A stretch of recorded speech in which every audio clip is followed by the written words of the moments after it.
नमस्कार। दिन भर की बड़ी खबरों के विश्लेषण के कार्यक्रम सुनिए सच में आपका स्वागत है। मैं हूं मुकेश कुमार।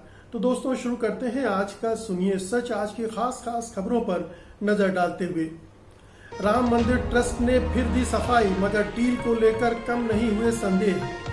शुभेंदु के साथ 24 विधायक राज्यपाल से मिलने नहीं गए, छोड़ेंगे बीजेपी। मायावती के 9 बागी विधायक अखिलेश से मिले, सपा में शामिल होंगे।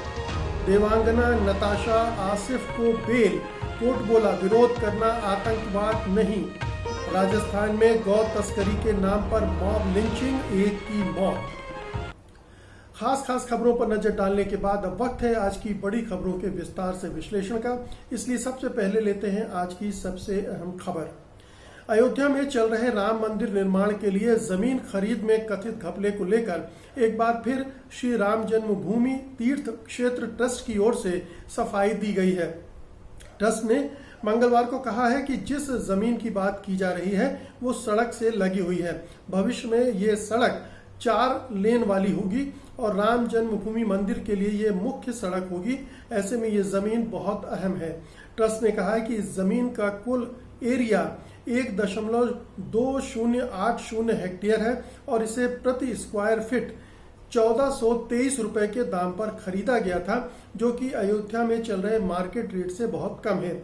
ट्रस्ट की ओर से यह भी कहा गया है कि इस जमीन के लिए कुछ और लोगों के बीच 2011 से ही एग्रीमेंट करने की कोशिश चल रही थी और ट्रस्ट इसे खरीदना चाहता था, लेकिन ट्रस्ट चाहता था कि पहले सभी पुराने एग्रीमेंट को फाइनल कर लिया जाए, जिससे इस जमीन के स्वामित्व के मामले को सुलझाया जा सके। ट्रस्ट का कहना है कि पिछले 10 साल में इस प्रक्रिया में 9 लोग शामिल थे और इन सभी से बात की गई। इनकी सहमति मिलने और पुराने एग्रीमेंट्स को फाइनल किए जाने के बाद ट्रस्ट ने जमीन के अंतिम मालिकों के साथ तुरंत एग्रीमेंट किया और ये पूरी तरह पारदर्शी ढंग से किया गया। वहीं इस मामले में विवाद के बढ़ने के बाद योगी सरकार भी हरकत में आ गई है और उसने राजस्व विभाग के अधिकारियों को तलब करके मामले से जुड़ी पूरी जानकारी ली है। वहीं ट्रस्ट के अध्यक्ष महंत नृत्य गोपाल दास के उत्तराधिकारी कमल नयन दास ने भी आवाज उठाई और कहा है कि पिछले 1 साल से जो कुछ भी ट्रस्ट में हो रहा है उसकी जानकारी अध्यक्ष को नहीं दी गई और सारे निर्णय ट्रस्ट के महासचिव चंपत राय ही ले रहे हैं। दूसरी ओर आप सांसद संजय सिंह के घर पर हमला हुआ है। संजय सिंह ने कहा कि बीजेपी के नेता जितने चाहे हमले करवा लें, हत्या करवा लें, लेकिन वे राम मंदिर निर्माण में अगर चंदा चोरी हुई है तो एक नहीं 1000 बार बोलेंगे। दरअसल बार बार ट्रस्ट को सफाई क्यों देनी पड़ रही है? क्योंकि बार बार सवाल उठ रहे हैं इस पूरी डील को लेकर कि 15 मिनट के अंदर जो डील 2 करोड़ में हुई थी वो बढ़कर 18.5 करोड़ कैसे हो गई। ये जो 16.5 करोड़ का फर्क 15 मिनट में पड़ गया, उसको लेकर तमाम तरह की सफाइयां आ रही हैं।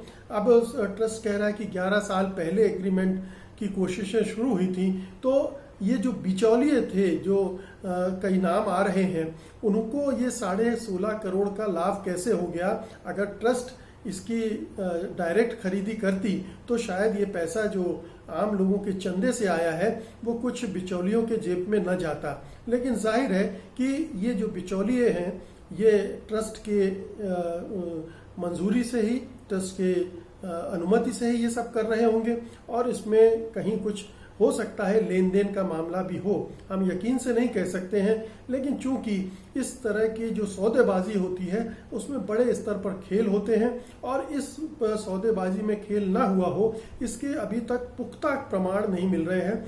जो ट्रस्ट कह रहा है और जो दूसरे कागज कह रहे हैं, जो पेपर में है, वो कुछ और कहानी कह रहे हैं और इस तरफ इशारा कर रहे हैं कि कहीं ना कहीं दाल काली है। और इसलिए ये संदेह का वातावरण बन गया है। संदेह का वातावरण इसलिए भी बनता रहा है कि पहले भी जो इस संगठन मंदिर निर्माण के लिए सक्रिय रहे हैं उन्होंने चंदा की उगाही की है और उसका हिसाब किताब नहीं दिया है। उसमें भी घपले घोटाले की खबरें आती रही हैं। तो एक पुरानी परंपरा है इस तरह के कामों में भ्रष्टाचार का। तो यहाँ राम मंदिर के निर्माण में भी अगर ये हो रहा हो तो कोई आश्चर्य की बात नहीं है। अगली खबर लेते हैं। बीजेपी नेता शुभेंदु अधिकारी ने सोमवार को बीजेपी विधायकों के साथ राज्यपाल जगदीप धनखड़ से मुलाकात की तो 24 विधायक गायब रहे। बीजेपी आलाकमान परेशान है कि ये 24 विधायक राज्यपाल से मिलने क्यों नहीं पहुंचे। इस बात की चर्चा शुरू हो गई है कि ये सभी टीएमसी में लौट सकते हैं। ये भी सवाल खड़ा हुआ है कि क्या इन विधायकों को शुभेंदु अधिकारी का विपक्ष का नेता बनाया जाना अखरा है। शुभेंदु ने राज्यपाल को चुनाव के बाद राज्य के अंदर हो रही हिंसा की घटनाओं को लेकर ज्ञापन सौंपा है। उधर वीरभूमि के इल्लम बाजार इलाके में बीजेपी कार्यकर्ता सोमवार को टीएमसी के दफ्तर के बाहर धरने पर बैठ गए और उन्हें पार्टी में वापस लेने की मांग करने लगे। इन सभी नेताओं और कार्यकर्ताओं ने हाथों में पोस्टर लिए हुए थे और वे टीएमसी प्रमुख ममता बनर्जी से उन्हें पार्टी में वापस लिए जाने की गुहार लगा रहे थे। ऐसी घटना शायद आज़ाद भारत की राजनीति में पहली बार हुई है। हालांकि इन लोगों का संघर्ष कामयाब हुआ और धरना देने के बाद 50 बीजेपी कार्यकर्ताओं को टीएमसी में शामिल कर लिया गया। तो ये बीजेपी के लिए बहुत ही विचित्र स्थिति है, बड़ी शर्मनाक और लज्जास्पद स्थिति है कि इतनी सारा जोर लगाकर एक तो ममता बनर्जी को हरा नहीं पाई, फिर जितने विधायक उसने जीते, जितनी सीटें जीती, उनमें से भी विधायक टूट टूट कर जा रहे हैं और विधायक नहीं कार्यकर्ता भी टूट टूट कर जा रहे हैं। तो बहुत पहले से खबरें आ रही कि कम से कम 35 ऐसे विधायक हैं जो बीजेपी ने 77 सीटें जीती, उनमें से 35 सीटों से जीत कर आने वाले विधायक टीएमसी में वापस जाने के लिए तैयार बैठे हैं। टीएमसी कोशिश कर रही कि ये संख्या 50 तक पहुंच जाए ताकि दल बदल का कोई चक्कर ही नहीं रहे। हालांकि दल बदल कानून कोई इस तरह का कानून भी नहीं है कि रोका जा सके किसी को, और जो विधानसभा अध्यक्ष होता है उसके हाथ में बहुत सारे अधिकार होते हैं। वो उनके केस को परस्यू ही न करे, उन पर विचार ही न करे और वो सालों तक पड़े रहें तो वो उनकी सदस्यता जारी रहती है।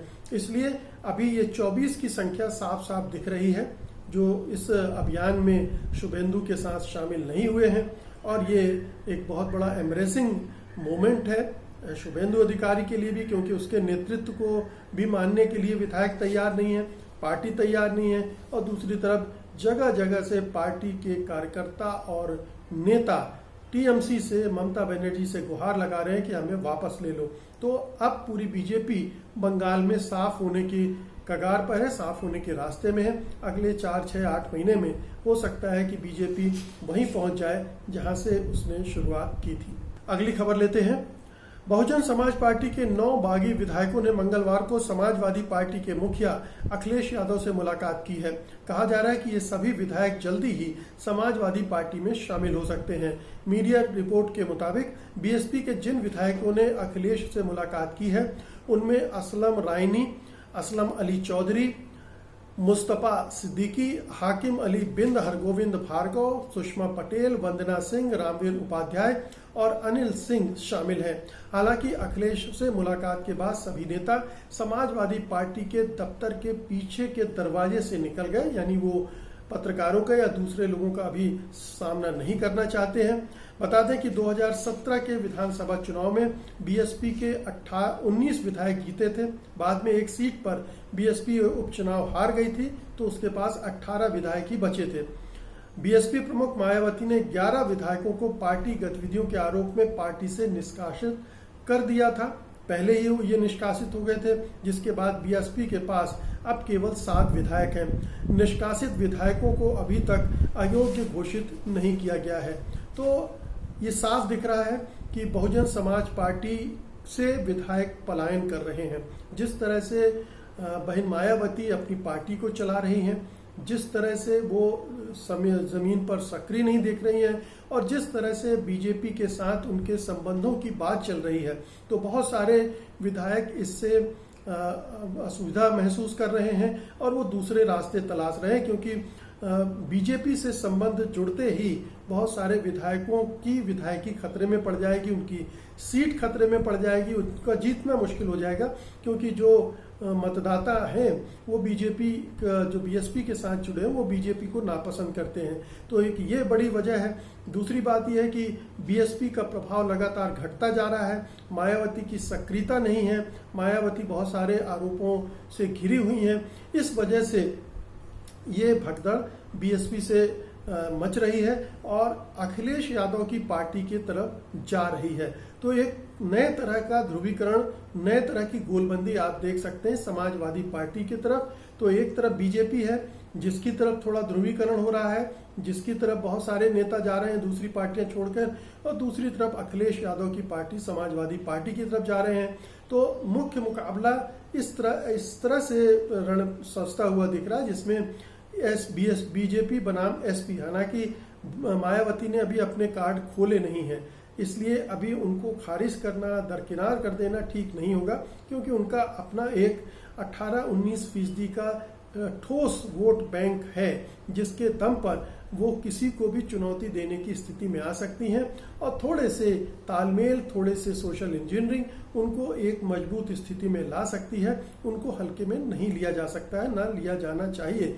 लेकिन जो अभी उत्तर प्रदेश में हवा बन रही है वो ये है कि बीजेपी का मुकाबला अगर कोई पार्टी करेगी तो समाजवादी पार्टी करेगी, और इसलिए जो लोग बीजेपी को नापसंद करते हैं या जो बीजेपी में नहीं जा पा रहे हैं वो समाजवादी पार्टी का दामन थाम रहे हैं। अगली खबर लेते हैं। दिल्ली हाईकोर्ट ने मंगलवार को देवांगना कलिता, नताशा नरवाल और आसिफ इकबाल तन्हा को जमानत दे दी है। इन तीनों के खिलाफ पिछले साल उत्तर पूर्वी दिल्ली में हुए दंगों को लेकर यूएपीए कानून के तहत मुकदमा दर्ज किया गया था। देवांगना और नताशा पिंजड़ा तोड़ आंदोलन की कार्यकर्ता हैं, जबकि आसिफ जामिया मिलिया यूनिवर्सिटी के छात्र हैं। उत्तर पूर्वी दिल्ली में पिछले साल 23 फरवरी को दंगे शुरू हुए थे और ये 3 दिन तक चले थे। दंगे में 53 लोगों की मौत हुई थी और 581 लोग घायल हो गए थे। दिल्ली हाईकोर्ट की खंडपीठ ने कहा है कि हम ये कहने के लिए मजबूर हैं कि ऐसा लगता है कि राज्य के दिमाग में असंतोष को कुचलने की चिंता में विरोध करने के संवैधानिक अधिकार और आतंकवादी गतिविधि के बीच का अंतर धुंधला होता जा रहा है। जस्टिस सिद्धार्थ मृदुल और जस्टिस अनूप जे भंबानी की खंडपीठ ने कहा कि यदि ये मानसिकता आगे बढ़ती है तो ये लोकतंत्र के लिए दुखद दिन होगा। कोर्ट ने कहा, संवैधानिक रूप से विरोध करने का अधिकार और आतंकवादी गतिविधि के बीच अंतर होता है। विरोध प्रदर्शन करना आतंकवाद नहीं है। दिल्ली दंगों की जांच पड़ताल और फिर गिरफ्तारियों के मामले में दिल्ली पुलिस कुख्यात हो चुकी है। उसके सारे कार्यकलाप संदेहों के घेरे में है। उसने जितनी भी गिरफ्तारियां की हैं उनमें से अधिकांश जो सामाजिक कार्यकर्ता हैं, मानवाधिकार कार्यकर्ता हैं या सीए के खिलाफ आंदोलन करने वाले लोग हैं, उनको जिस तरह से उसने पकड़ा है और उनको सबको यूएपीए उन पर लगा दिया है, ये इस कानून का खुल्ला दुरुपयोग है। और ये अदालत ने भी साफ साफ कह दिया कि विरोध प्रदर्शन को आतंकवाद से जोड़ देना ये जो राज्य है या पुलिस का काम या गृह मंत्र, चूंकि ये सारा दिल्ली पुलिस गृह मंत्रालय के अधीन आती है और गृह मंत्रालय के निर्देशों पर काम करती है, इसलिए जो कुछ भी हो रहा था जाहिर है कि केंद्रीय गृह मंत्री के निर्देश पर हो रहा था। इसका मतलब है कि सरकार अगर इस तरह से इस कानून का दुरुपयोग कर रही है तो ये लोकतंत्र विरोधी है, ये खतरनाक है, ये असंवैधानिक भी है। जैसा कि कोर्ट कह रहा है कि संवैधानिक रूप से विरोध करने का अधिकार और आतंकवादी गतिविधि में के बीच में अंतर होता है। ये सरकार ने इस अंतर को मिटाने की कोशिश की है।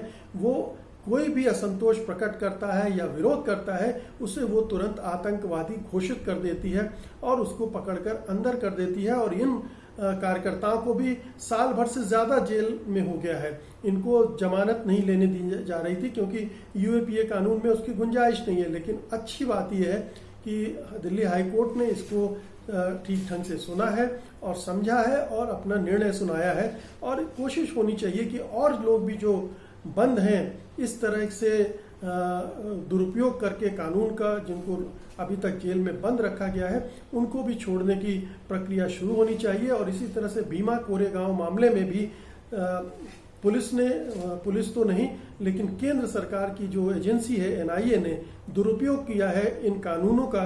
और उस मामले में भी जरूरी है कि कोर्ट खुद संज्ञान ले और निर्णय दे। आज की अंतिम खबर लेते हैं।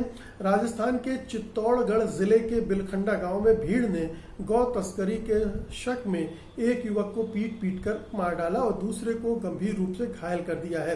पुलिस ने कहा है कि मृतक की पहचान बाबू भील के नाम से हुई है। जो दूसरे युवक पिंटू भील को चित्तौड़गढ़ के एक अस्पताल में भर्ती कराया गया है, जहां उसका इलाज चल रहा है। घटना बिलखंडा के पास 13-14 जून के रात की है। पुलिस का कहना है कि देर रात बेंगू इलाके में करीब 3:30 बजे रामपुरिया और रयाती ग्राम के ग्रामीणों ने 2 गोवंश को ले जा रहे एक पिकअप ट्रक को रोका, जिसके बाद बिलखंडा चौराहे पर लोगों ने गो तस्करी का आरोप लगाते हुए दोनों युवकों को पीटना शुरू कर दिया। पुलिस का कहना है कि दोनों युवक कृषि कार्य के लिए गोवंश लेकर जा रहे थे। घायल व्यक्ति ने बताया कि उसने और बाबू ने चित्तौड़गढ़ के बेगुन कस्बे से बैलों को खरीदा था और खेती के काम के लिए अपने गांव ले जा रहे थे। इस मामले में 9 लोगों को गिरफ्तार किया चुका है और 19 लोगों के खिलाफ मामला दर्ज किया जा चुका है। तो आप देखिए कि ये दोनों भील हैं, यानी आदिवासी युवक हैं, और ये अपनी खेती के लिए बैल ले जा रहे थे। लेकिन पूरे देश में जो वातावरण बना दिया गया है गौ रक्षा के नाम पर, गौ हत्या को रोकने के नाम पर, उसमें बहुत सारे ऐसे समूह इकट्ठे हो गए हैं। बहुत सारे लोग कानून को अपने हाथों में लेने लगे हैं और हमें हर कुछ दिनों में कोई ना कोई इस तरह की हत्या की वारदात, मॉब लिंचिंग की घटना देखने को सुनने को मिल रही है। तो बहुत ही दुर्भाग्यपूर्ण है। इस मामले में तमाम राज्य सरकारों को और केंद्र सरकार को भी नोटिस लेना चाहिए और ये जो कानून गो रक्षा के नाम पर जो कुछ भी इस तरह की घटनाएं हो रही हैं, इस पर बहुत सख्ती से कार्रवाई की जानी चाहिए ताकि ये रुके। गौ बहुत सारे लोगों के लिए पवित्र हो सकती है, लेकिन उसका उपयोग भी होता है खेती के कामों में और दूसरे कामों में। लेकिन उस बहाने ऐसे निरपराध निर्दोष लोगों को पीटना, मारना, जान ले लेना, ये बहुत ही अमानवीय है। और ये एक लोकतांत्रिक देश में जहां कानून का राज हो, नहीं चलना चाहिए। तो दोस्तों, ये थी आज की खास खबरें और उनका विश्लेषण। उम्मीद है कि आपको ये पसंद आएगा। आप इस वीडियो को लाइक करेंगे और बड़े पैमाने पर शेयर भी करेंगे। अब मुझे अनुमति दीजिए, कल मैं फिर हाजिर होऊंगा कल की खास खबरों के साथ, उनके विश्लेषण के लिए। तब तक के लिए नमस्कार, जय हिंद। सत्य हिंदी का ऐप डाउनलोड करें गूगल प्ले स्टोर पर।